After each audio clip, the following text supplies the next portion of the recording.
Hello, everyone, and welcome. My name is Julie Mann, and I show men and women how they can lead healthy, happy, sustainable lives.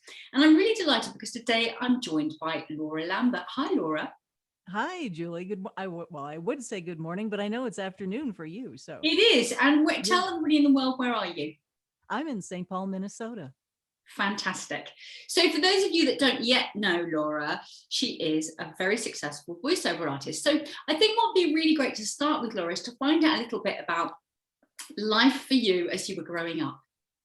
Ooh, well, it was pretty comfortable. I have two sisters, and my parents were lovely. They have since passed on, but I think the thing that got me interested in voice work was when my older sister, the middle sister, received a Panasonic tape recorder for Christmas.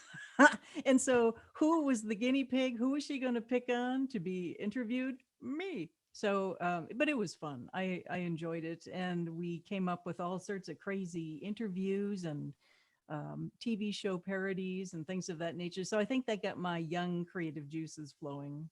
And but I didn't realize it, but I think it kind of pointed me in a certain direction. Yeah, and actually, for those people watching that don't really know what Laura's talking about because you're far too young for that,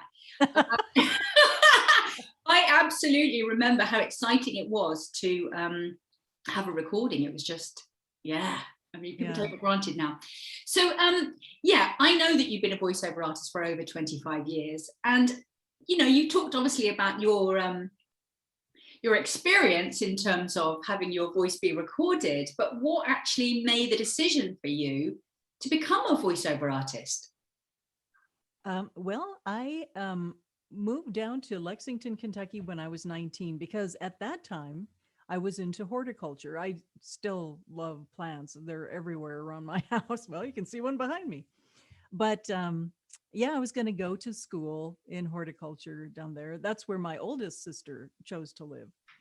But while I was down there, I met a woman who got me interested in radio. She had a 2 hour program on a local public radio station. And she said, "Hey, I need some help, Laura. Would you be interested?" So I thought, sure. And unbeknownst to me, she was grooming me to take over the program, which was loads of fun. It was work, but it was so much fun, which was good because I wasn't paid for that. And then that took me into paying gigs for on radio. And then I realized what I really liked was production, not being on the air. That was okay, but I really got more feedback from the production that I did, the writing, the voice work, and then finally mixing it all together. And people would listen to it and they'd have opinions and suggestions and were very flattering usually. So, yeah, that's what grabbed me. Wow, how fortunate that she kind of took you under her wing and Yes. initiated Yeah. you, really. It Yeah. well, it changed my life, certainly. It changed So, my direction. yeah, absolutely. So, obviously you've got a great voice. There's no question Oh, about that. But some people might think that being a voiceover artist is just a case of they just open their mouth and they just speak.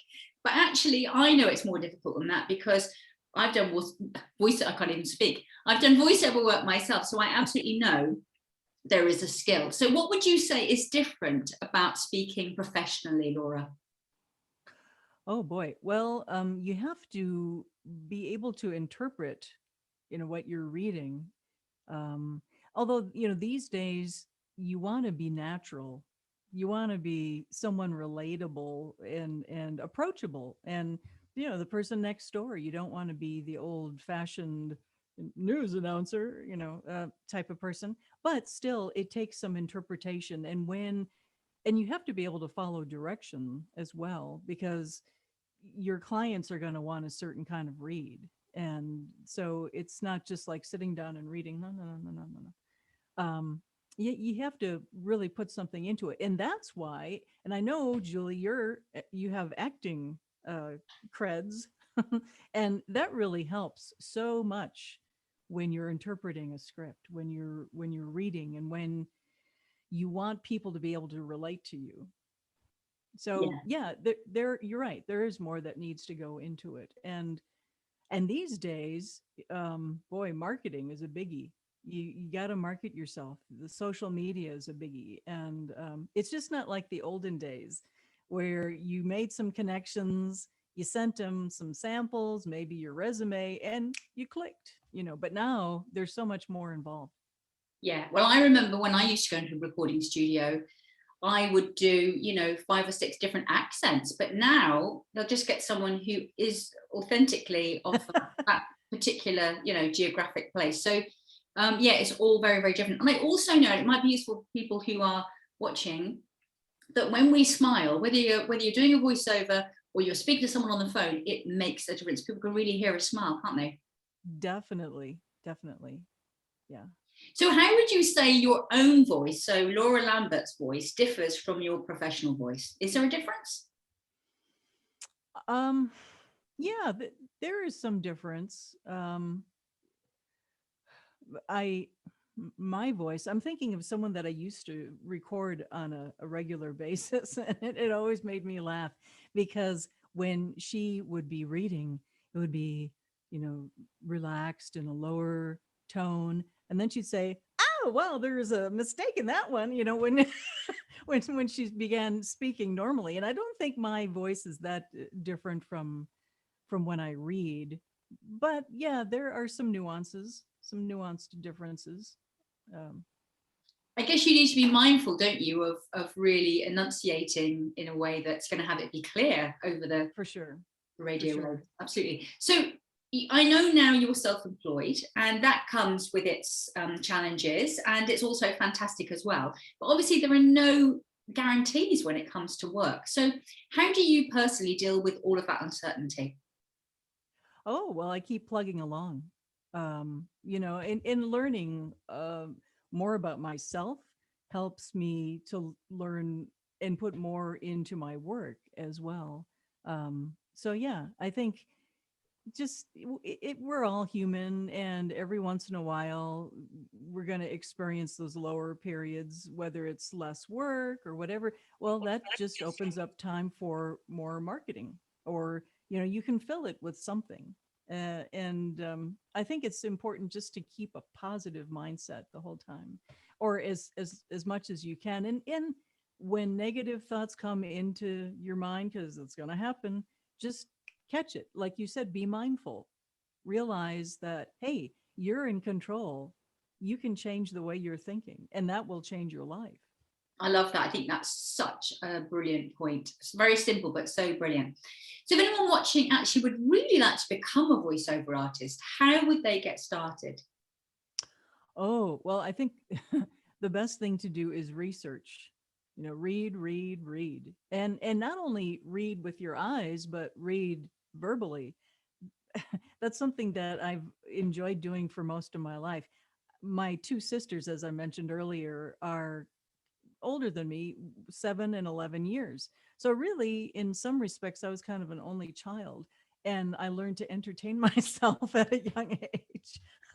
And sometimes it'd be telling jokes, or to the dog, or um, reading. I love to read books, and it would progress into reading aloud. I don't know, it just seemed like a normal progression. And even with friends, when I was a kid, it just seemed like a normal thing to do, to entertain. And I'm sorry, what was the original? No, you've answered the question perfectly. Brilliant. So you've touched on a few little things, and you've also mentioned a dog. So what is it that you do when you're not working, Laura? Ooh, well, let's see. Well, this is my favorite time of the year. I know this video will be seen hopefully for a long time to come, but right now it's spring and it is beautiful. And I love being out in my backyard with my dog, or taking her for a walk, and just soaking it all in, the colors, the lilacs that only for 1 week bloom and smell terrific. I just love that. And what else? Well, I'm taking Spanish, or through Duolingo, and I believe you're doing French, aren't you? I am. I'm not doing En quite so français? well on it, but yes, I am doing it. Well, yeah, I just spoke. I had conversation with a friend of mine who's actually in Spain right now, and he just had a birthday. So we did a little conversing in Spanish, and that's fun. I really enjoy that. Maybe someday, if I can become good enough, I can maybe do some voice work in Spanish. I do a little bit right now, but I'm not conversational.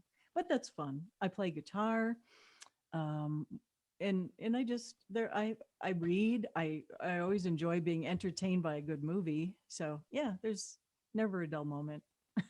Brilliant. Oh my goodness, so many talents. So when you look back on your life, Laura, what would you say you're most proud of? Oh boy. Um, Finally realizing the importance of slowing down and getting to know myself. Um, because through getting to know myself better, whether it's through meditation, mindfulness, it's just so helpful to relate to others and to help others and to see others in a different light, that, hey, we're all made of the same stuff. We all belong together. And it, it, it should be that easy. Things get in the way sometimes, but they don't have to. Not with me personally. If we all just looked at it that way for ourselves, then I think things would change greatly. I'm so glad you said that. I absolutely think that that's key to us being happy, and also, living a fulfilled life and working with others. And let's face it, life is about relationships, is it? So we better get along. Exactly. Let's have Yes. some good ones. So one final question. What would you like to be known for when you're no longer on this planet?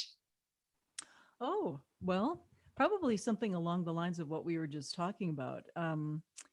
I hope that I am seen as a fun person to be with. I'm hoping that I would be seen as, if somebody remembers me, oh yeah, Laura, ah, she was a really good listener. I always felt like she listened to me. She used her words discerningly, and what she had to say was pretty meaningful. I liked Laura. I wish she were still here. Gosh, yes, we all want that people really want us still around. Fantastic. Laura, it's been so fantastic talking to you. Thank you so much. Well, same here, Julie. You're a terrific interviewer. It's been my pleasure. Thank you.